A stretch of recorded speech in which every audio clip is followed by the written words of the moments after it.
I want to go back and before we begin part 6 tonight on the fossil record, and you want to be on page 21 of your, of your booklets, page 21.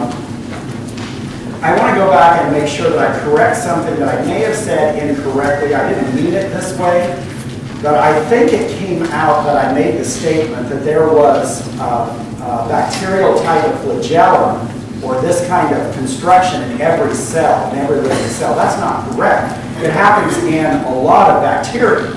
What I was trying to get across is in these bacteria that have flagellum, this whip-like feature that is used not only to move the cell in certain ways, but also used to connect with particular chemicals, other chemicals that are responding to it so it will know what to do.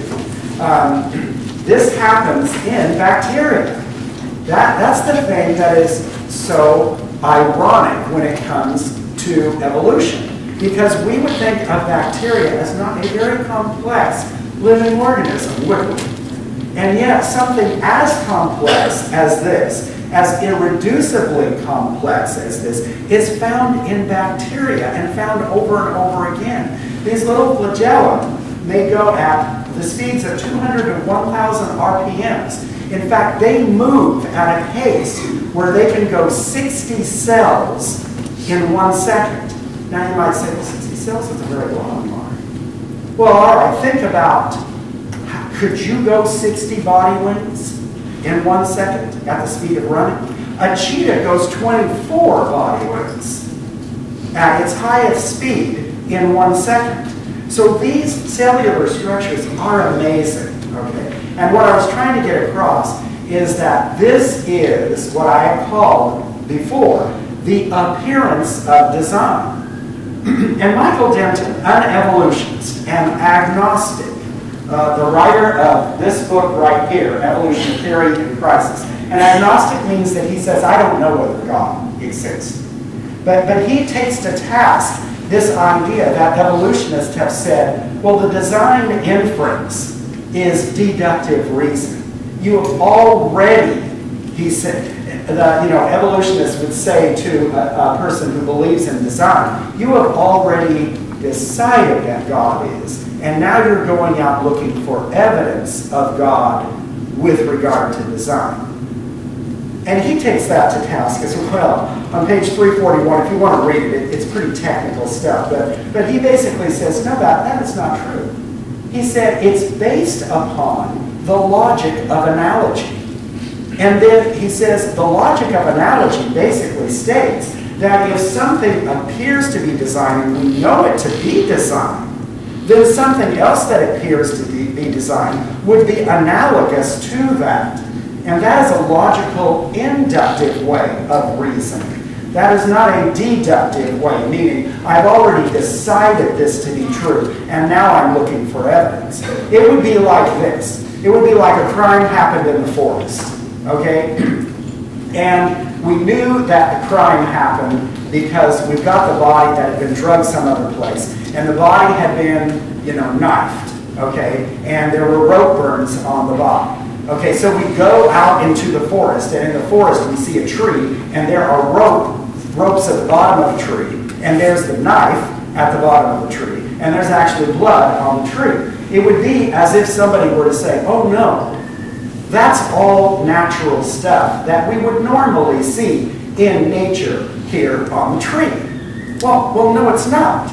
Because we know that ropes and a knife are the product of designs of human beings.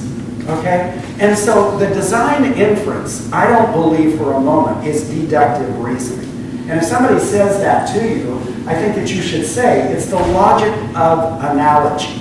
When you see the appearance of design, you must at first believe that there is a designer unless someone gives you hard evidence, evidence beyond a reasonable doubt that it is not made from design. In other words, I would have to have somebody, if I'm on the jury, say, no, that knife and that rope are not made by human beings, and here's why. And so I just wanted to make sure that you understood what I was trying to get across with that. Fun fact of the day, we'll just go on. We're going to be looking at part 6 today, and part 6 is going to be about the fossil record. We are in our 3-part, last part of this study in the 7 series, and we're looking at now these really big icons or tenets of evolution that have been brought out and used to not only define evolution's greatest arguments, but also to convince people that evolution is a fact. And so now we begin looking at the fossil record. And we've been asking the question, where does the evidence lead? On page 21, you see this particular quote from Darwin. Why, if species have descended from other species by insensibly fine gradations, do we not everywhere see innumerable transitional forms? Okay, so Darwin asked that question in his book, Origin of the Species. He asked, if this is the case, if my theory is correct, basically, then we should see innumerable transitional forms. Those are the intermediate forms. We should see the ancestors of what we notice here on Earth today. Okay, and not only do we not find those transitional forms present on the Earth, we cannot find one that everyone agrees upon would be the transitional form. That one right there is the one that most evolutionists would use as stating it is a transitional form. But later information on this particular fossil indicates that this is a bird and not what they thought it was in the beginning. So there's no conclusive evidence at this point that there are transitional forms. If you were to go to someone who really knows paleontology and say, where is the transitional form that all evolutionists agree upon is a transitional form, I think they're going to hem and haw and not be able to give you an answer. So if Darwinian evolution is a fact, if it's a fact, then where are those innumerable transitional forms? Okay, Darwin believed at his time of the writing of the Origin, he believed that as more paleontological digs occurred, these intermediate or transitional forms would be found. Now remember, at the time of Darwin, they had already found the Cambrian layer. They had already gone to the Cambrian layer and gone to the layer below it. And Darwin knew that the layer below it at that time had not given any evidence of intermediate or transitional forms. He already knew that. He just thought that they hadn't been looking long enough. So we're going to be looking at, have we looked long enough 150 years later tonight? That's one of the things. Now listen to this quote. The staunch evolutionist Ernst Mayr, or Meyer, I don't know how to say his name, once stated, given the fact of evolution, one would expect the fossils to document a gradual steady change from one ancestral form to the descendants. But this is not what the paleontologist finds. Instead, he or she finds gaps in just about every phyletic series. New types often appear quite suddenly, and their immediate ancestors are absent in the geological strata. The discovery of unbroken series of species changing gradually into descending species is very rare. Indeed, the fossil record is one of discontinuities, seemingly documented jumps, which they call saltations, from one type of organism to a different type. This raises a puzzling question. Why does the fossil record fail to reflect the gradual change one would expect from evolution? That's a great question. Okay, this is an evolutionist. This is an atheist. This is a person who has studied the paleontological records. This is a person who's come to that decision. And he's not changed his mind about that either. He basically says that. So from even evolutionists, the answer is we're not finding that, okay? So I think that we have to recognize that things in the record And I mentioned the trilobite last week, and I didn't really explain that too much, and I had a few people running around looking at Alicia going, "What's a trilobite?" And again, sometimes if you dig, you just dive into some information, there's certain information after a while you just think, well, other people know that information. I apologize for that. A trilobite is an extinct animal, okay? It's an arthropod, meaning it is an invertebrate, it has an exoskeleton, and it appeared suddenly, quote unquote, in the lower or early Cambrian period. According to geologists, about 520 million years ago. And then after about 270 million years, it became extinct. It had one of the most complex eyes that you could ever think of. I mean, they're just an amazing eye. It outdoes our eye, okay? And so the question, I think, is this whole idea. Turn back just for a moment, okay, to page 20. Remember 2A there in blue? This is Darwin's quote. If it could be demonstrated that any complex organ, okay, there's a trilobite eye, existed which could not possibly have been formed by numerous successive slight modifications, my theory would absolutely break down. Folks, there are over 17,000 species of trilobites that have been found in the fossil record.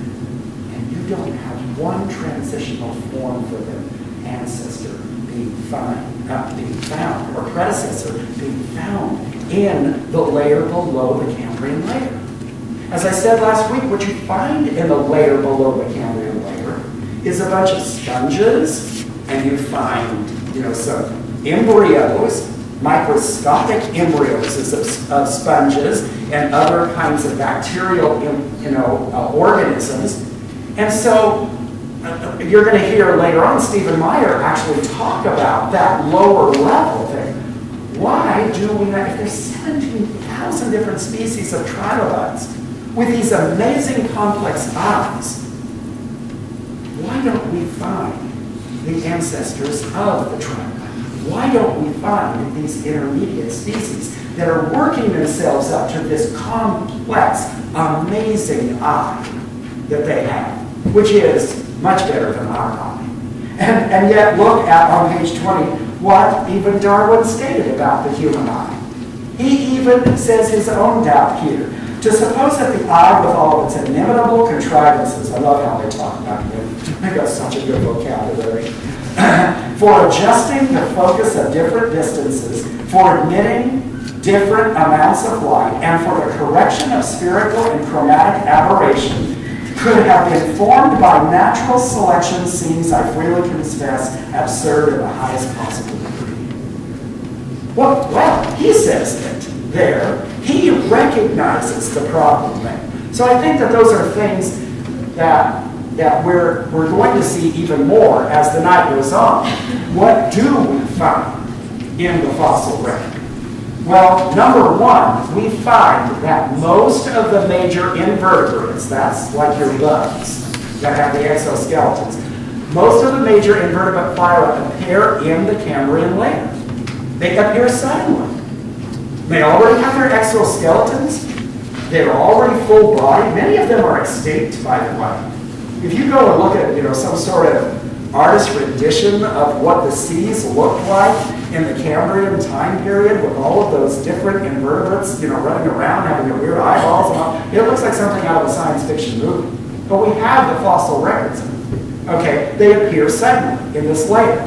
The same pattern of rapid appearance is found with vertebrates. Now, I just want to ask you a question.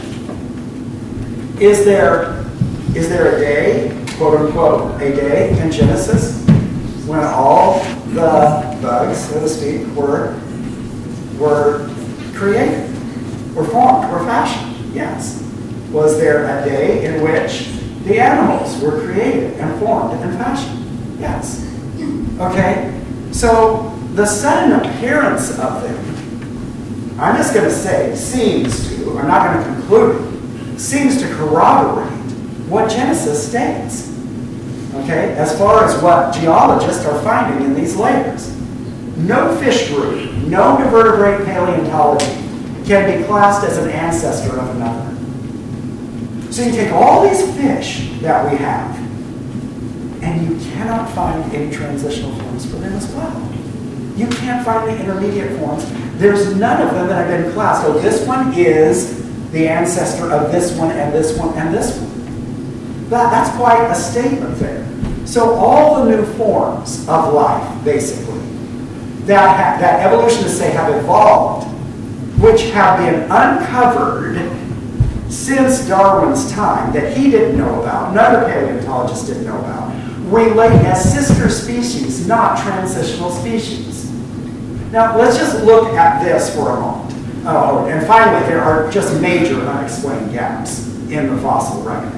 In other words, what Darwin said, you don't find. You don't see this gradual listing in the fossil record and appearance of the ancestors and moving up to more complexity, more complexity, more complexity, and you get this obvious lineage of animals in basic phylums. Now, just to make sure that we understand our biological classification, oh, that is not very large. Is that larger over here?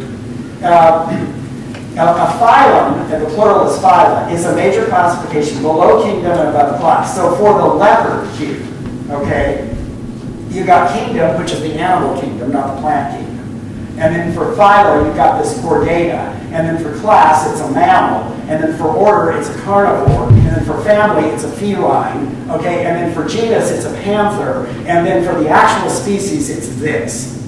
Okay, now take that to the trilobite.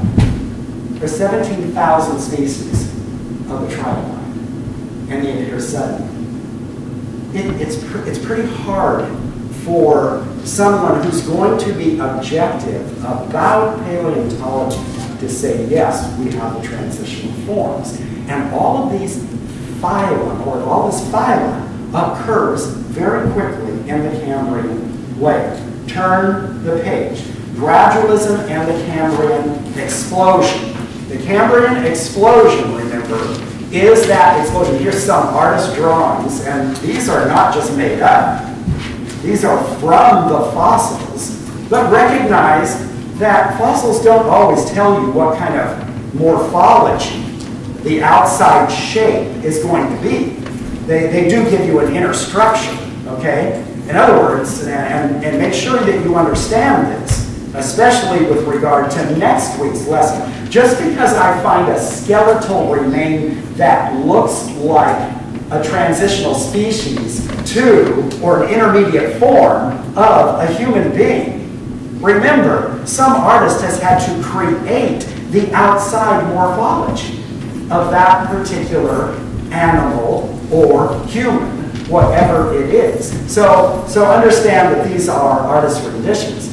This phenomenon in the Cambrian explosion is found in the layer of fossils, okay, which has been described as a relatively rapid appearance of animal life appearing on the Earth. Again, Darwin was aware of the phenomenon, and it gave him concern, but he theorized that there would be numerous transitional species in the layers below that Cambrian layer. And now we're going to see, I hope, no, conclusion. Okay. First with conclusion. This is, again, from a leading and renowned paleontologist and evolutionary biologist. This is a man who does not believe in God. This is a man who believes in evolution. The known fossil record fails to document a single example of phyletic or gradual evolution, accomplishing a major morphologic transition and hence offers no evidence that the gradualist model can be valid. Now, he is going to make a point that another model is valid, okay? And we'll look at that in just a moment. If homology doesn't provide evidence for the tree of life, what does? A second proof usually offered is the fossil record. According to most biology textbooks, fossils show the gradual development of life from simple to complex over hundreds of millions of years. But a growing number of scientists say that this textbook story is incomplete and even misleading because it ignores an extraordinary event in the history of life known as the Cambrian explosion.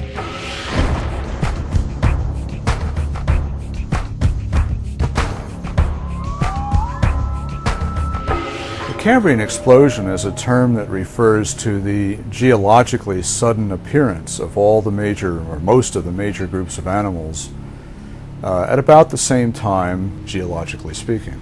Most geologists date the Cambrian explosion at 530 to 520 million years ago. The Cambrian explosion is a name given to a geologic event, really, the appearance in the fossil record over a period of about 10 million years or slightly less of skeletonized fauna that includes many living phyla for the first time.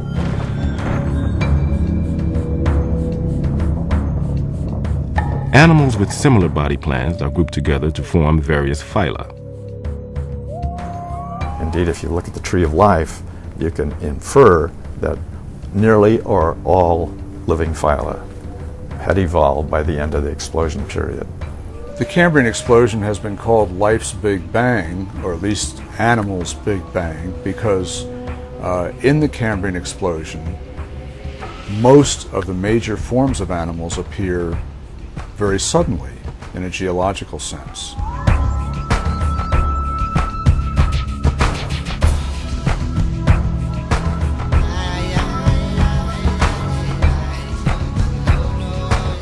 From nothing, we have almost everything, almost overnight, geologically speaking.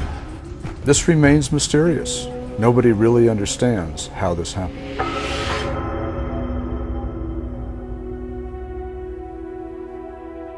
The explosion is real in the sense that the fossils are real. There they are. Explaining it, however, is controversial.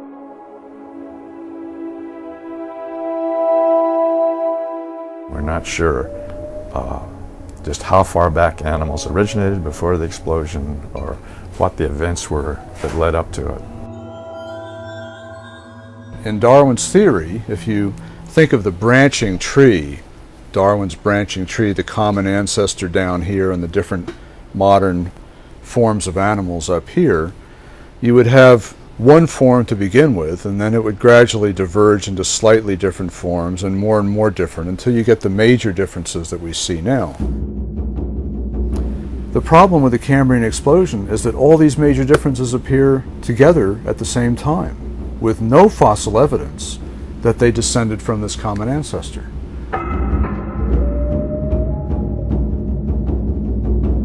You have a sudden emergence of new biological form and structure. And the suddenness of it defies the Darwinian mechanism's ability to produce new structure. Darwin believed that his mechanism must act slowly through small, gradual, incremental changes. And as a result, he expected to find many transitional intermediate forms from the very simplest organisms to the first animals. Darwin knew about the Cambrian fossil record, and he considered it a serious problem for his theory. He hoped that future fossil collecting would fill in the gaps somewhat and make the theory more plausible. But in fact, 150 years of continued fossil collecting have made the problem worse. Many more types of animals were involved than Darwin knew about. So it's actually more of an explosion now than Darwin thought it was. Most biology textbooks, however, supply little information about the Cambrian explosion, if they even mention it at all. My textbook gives a one-sentence statement, just that there was this Cambrian explosion of life. But then it goes on to give a traditional Darwinian theory as to this slow, gradual evolving process. DeHart wanted to supplement the solitary sentence in the biology textbook with an article that appeared in the Boston Globe. The article reported on cutting-edge research by Chinese scientist J.Y. Chen, an internationally respected paleontologist at the Nanjing Institute of Paleontology and Geology. Chen's discoveries in the fossil beds in Xinjiang, China, have rocked the scientific establishment.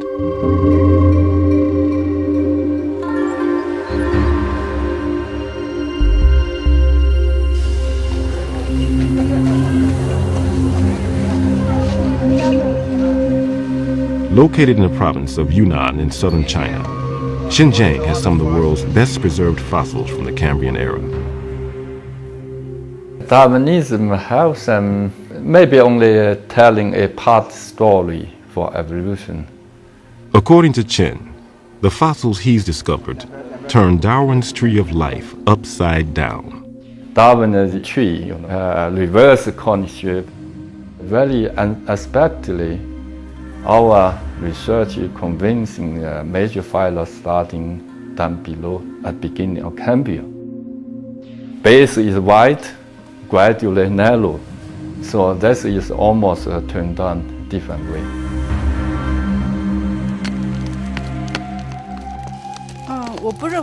I do not believe that animals developed gradually from the bottom up.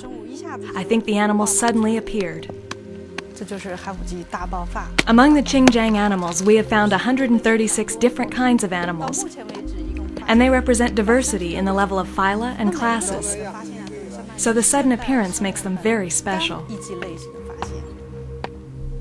One view that many paleontologists hold is that though the phyla appeared suddenly during the Cambrian explosion, there must have been a long period of evolutionary development before that event. Some people believe that it was a very rapid origin of these body plans. Other people believe that it was a long, gradual build-up to it, which I think is probably right. But there must have been a prehistory in which it started at the bottom and worked up to the phyla. If there was a long history of evolution prior to the Cambrian explosion, there should be an abundance of transitional fossils.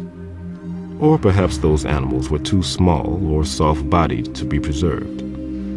The Darwinists have known since the 19th century that the Cambrian explosion did not conform to the picture of life that Darwin proposed. But one of their explanations for that was something called the artifact hypothesis, the idea that we were simply not sampling the fossil record sufficiently to find the missing transitional intermediates. In the strata just beneath the Cambrian fossil beds, we have a very favorable environment that would have preserved ancestral forms of these animals had they existed. So one of the versions of the artifact hypothesis was the claim that we don't find these missing Precambrian animals because they were too small and they were soft-bodied. And what we now find in the Chinese fossils in the beds just beneath the Cambrian explosion are perfectly preserved, soft-bodied tissues, sponge embryos that are, of course, soft and microscopic. The new finds in the Qingjiang formations really completely put to rest the artifact hypothesis. If you can preserve an embryo, you can preserve an animal. And if those animals were there, then we should have found them. And they're not there.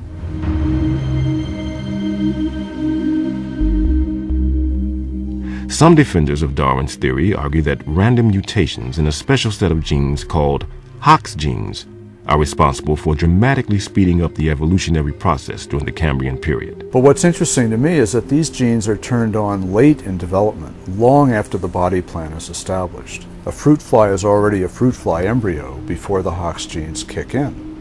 The same for a human, or a worm, or a starfish. So without a mechanism for sudden mutation, or a record of transitional fossils, critics say Darwin's theory lacks the evidence it needs to account for the remarkable Cambrian explosion.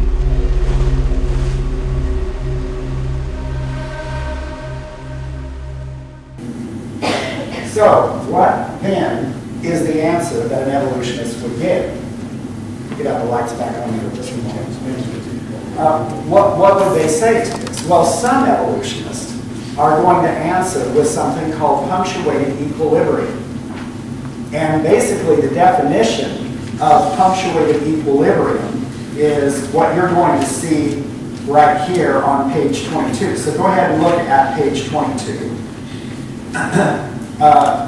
4b there says Darwin declared that his theory of evolution, if it were true, it's indisputable that before the lowest Cambrian strata was deposited, the world swarmed with living creatures.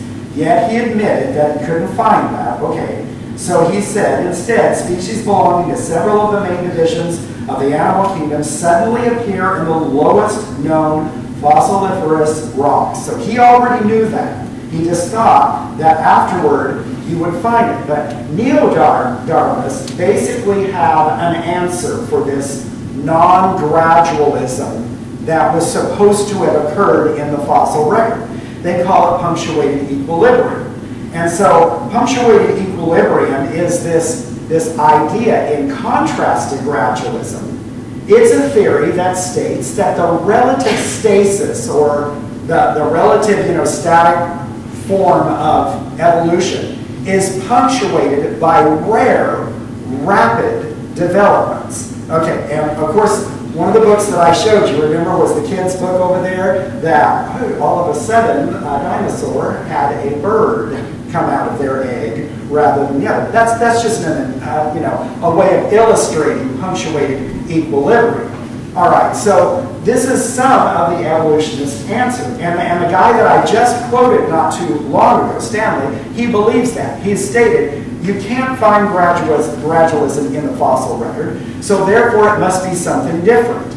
Okay, so this was proposed by two very famous evolutionists called Niles Eldredge and Stephen Jay Gould, and they're both paleontologists, remember, okay? So they say this rapid development supposedly occurs in relative geographic and genetic isolation. In other words, just like the Galapagos Islands, just like Darwin found, these unusual species that look, because they were isolated there, and their genetic pool was less. And so with all of their particular evolutionary or change that went through with them, you would find this rapidly occurring in a geological area that had isolated these particular species. Okay, now understand this, okay, that the left side in the illustration up there shows punctuated equilibrium. So you see the yellow bird, and then all of you suddenly you see a yellow bird on the left and a yellow bird on the left. But on the right you see a red bird and then that red bird, and it just goes there.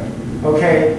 On the right you see the gradualism as it's yellow, yellow, and maybe a little orange, and then red. Okay? And that's how they illustrate it. But please recognize this.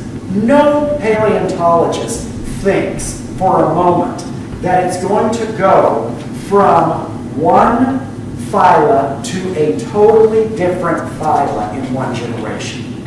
There still has to be a record of it someplace. Now what they say is, well, again, we haven't found it because since this rapid development of punctuated equilibrium happens in these isolated areas that's kind of isolated genetically as well, we just haven't found them because they're not as many. Well, I think that brings up a question, okay? And we're going to look at that in just a moment. The question of how many fossils have been found, and are we, have we really done the work that we need to do in the fossil record? But you notice that the high school biology teacher was saying, my biology textbook says this and this and this. Well, Mark Kirchhoff went out this last week and grabbed biology textbooks from Yorba Linda Library, and also went to Yorba Linda High School, where I happen to know the principal there, and I was able to get their current biology textbook. So I went to look. Are these icons or tenets of evolution in the biology textbooks still? And except for one, they are. They are still there. The Stanley Miller, experiment that brought about enzymes, it's still there. They still picture it in there. Now, they do say they were incorrect about the beginning stages of the Earth's atmosphere, but they say other experiments have been done with, as they call it, spectacular results. That's kind of interesting, because what did they get when they did the other experiments? They got enzymes. Enzymes are not proteins. And proteins are not living cells. You've got to have enzymes that direct proteins, and proteins are just part of the cellular structure of a human being or of any organism. You see, this is not spectacular results, but that's what they'll say. So they basically take the icon, is what I found in the biology textbook, and say, yes, it does have a problem, but the end result is the same. The only one that they took to task was Haeckel's embryos. They actually said he actually fudged his drawings, and they put an exclamation point. But right after it, on the side, they had 3 embryos, one of a rat, one of a turtle, and one of another one I can't remember. And those 3 embryos, because they looked a little alike in their mid stages, they said, however, it is correct that homologous structures do indicate a common ancestor. So they still used it. And it was quite interesting to me, the quotes that I found in this textbook. And so look at the contradictory conclusions from evolutionists themselves with regard to gradualism, with regard to Darwin's earlier theory, with regard to punctuated equilibrium, etc. Whatever view one wishes to take, this is Michael Denton, again, he's the agnostic, he is an evolutionist, but he's a critic of evolution. Whatever view one wishes to take of the evidence of paleontology, it does not provide convincing grounds for believing that the phenomenon of life conforms to a continuous pattern. The gaps have not been explained away. As evidence for the existence of natural links between the great divisions of nature, they are convincing to someone already convinced of the reality of organic evolution. He throws that deductive reasoning right back at the evolutionists and say they're convinced only because they have assumed evolution to be true. So therefore, they believe transitional forms have been found. Look at what the biology textbook said. This is a direct quote from the textbook that I looked at a few days ago. Researchers have discovered many hundreds of transitional fossils that document various intermediate stages in the evolution of modern species from organisms that are extinct. In fact, that book goes on to state that every year that they find more fast fossils, even though there are some gaps, the gaps are shrinking. Isn't that interesting? Okay, look at this last one by Stephen Jay Gould, a paleontologist who is an evolutionist. The extreme rarity of transitional forms. Researchers have discovered many hundreds of transitional fossils. Biology textbook. Stephen Jay Gould, an expert in his field. The extreme rarity of transitional forms in the fossil record persists as, quote, the trade secret of paleontology. That's a pretty heavy-duty statement. The evolutionary trees that adorn our textbooks have data only at the tips and nodes of their branches. The rest is inference, however reasonable, he says, not the evidence of fossils. Now remember, he's a proponent of punctuated equilibrium, but I have to ask the question, where are the transitional forms that show even this punctuated equilibrium occurring?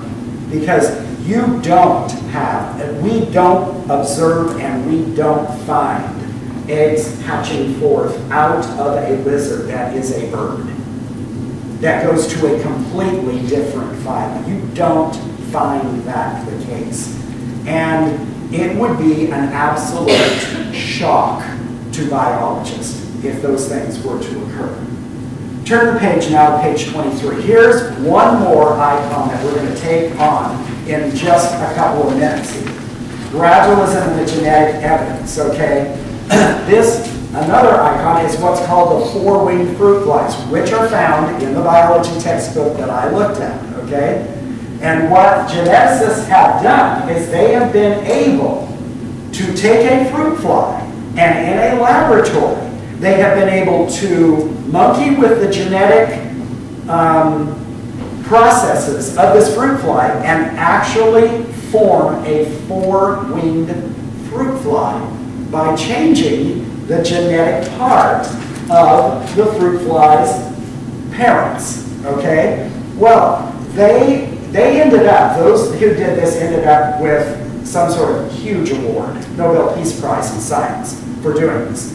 The question, once again, and biology textbooks will state it, and you'll see it as an icon of evolution, saying, you see, this genetic type of mutation that has occurred is the stuff of evolution. And you'll find that in quotes everywhere, that along with Darwin's natural selection, You have this genetic mutation, which neo-Darwinists synthesize together and say, this is the stuff of how evolution occurred. And so if you have this punctuated equilibrium occurring in these geological isolated areas that have kind of isolated gene pools there, then it can do things much, much faster.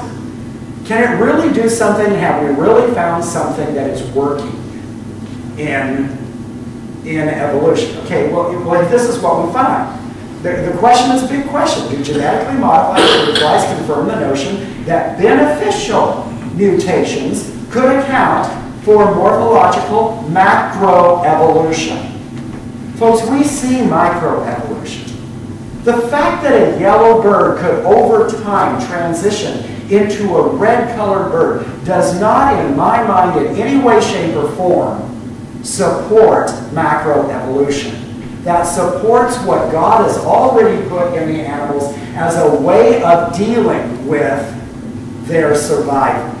Okay, so this is the first thing that we find. What does the evidence say about things? Well, it took scientists 3 separate genetic mutations to produce the 4-winged fruit fly. But I want you to know, it didn't fly.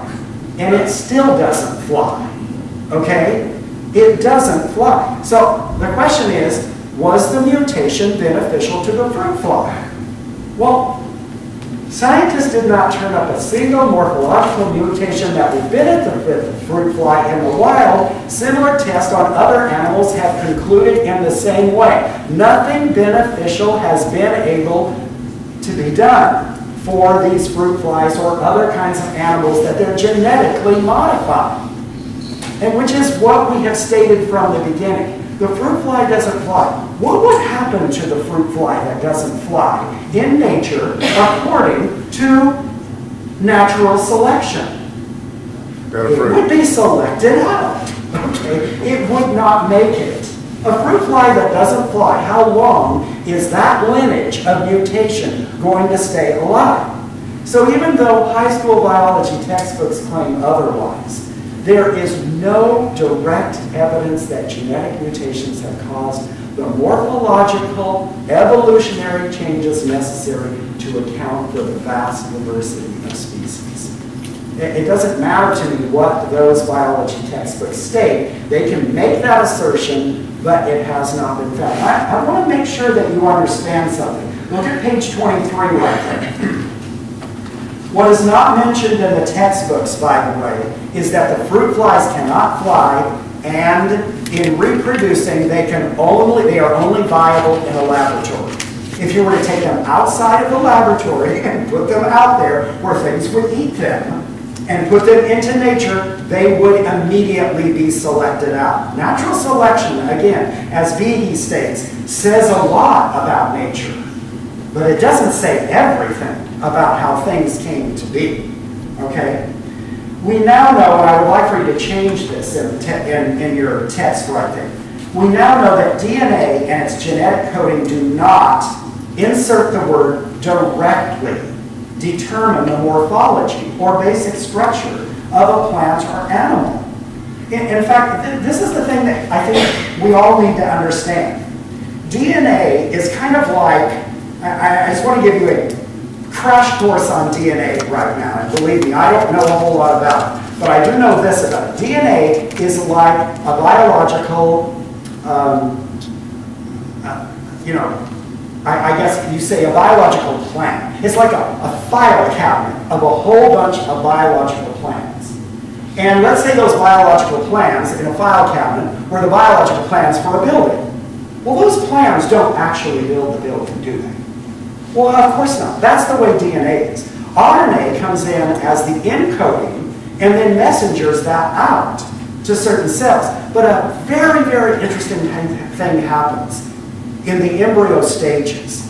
There are many, many, many, many cells as that mitosis is occurring from that first conception of that new living organism.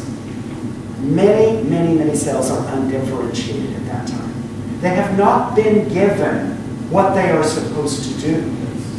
And that is amazing. By chemical reactions, they are told what they are to do, so that a particular cell that is a bone cell will know whether to replace the bone here in my arm, which is different from replacing it here in my arm.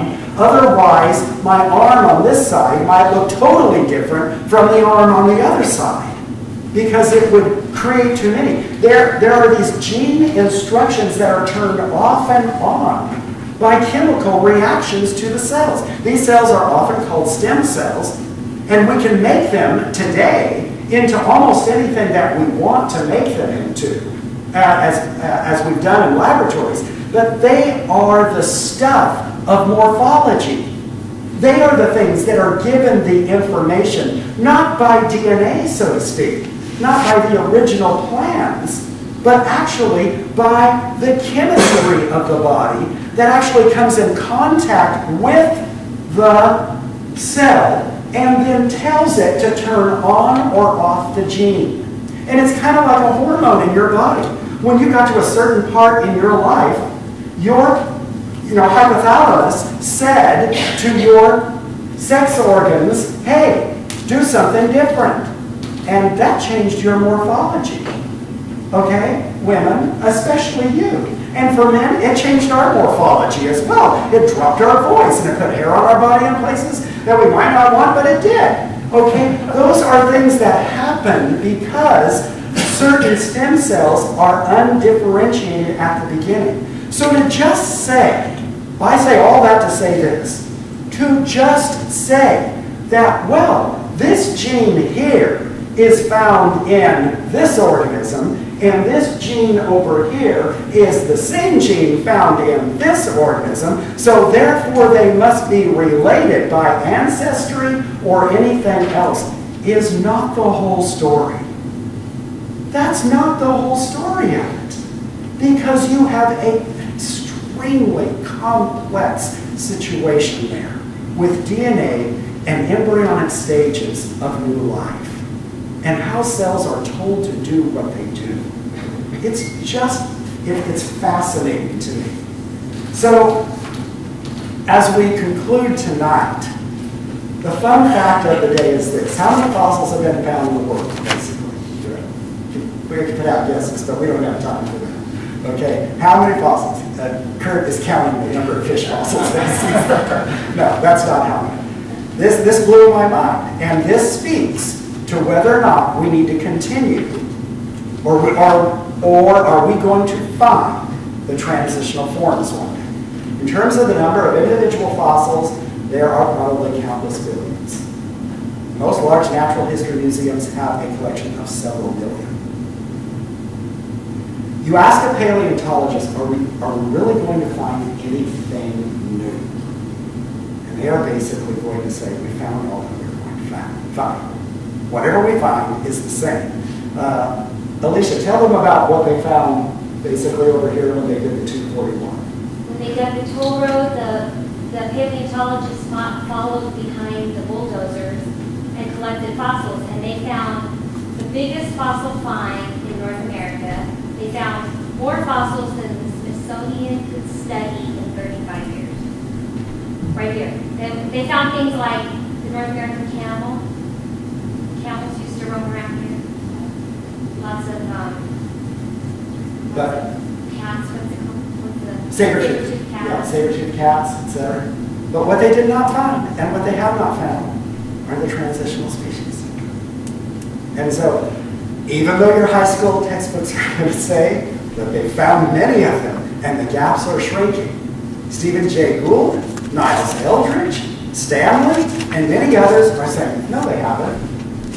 And it's the trade secret of paleontology that they haven't.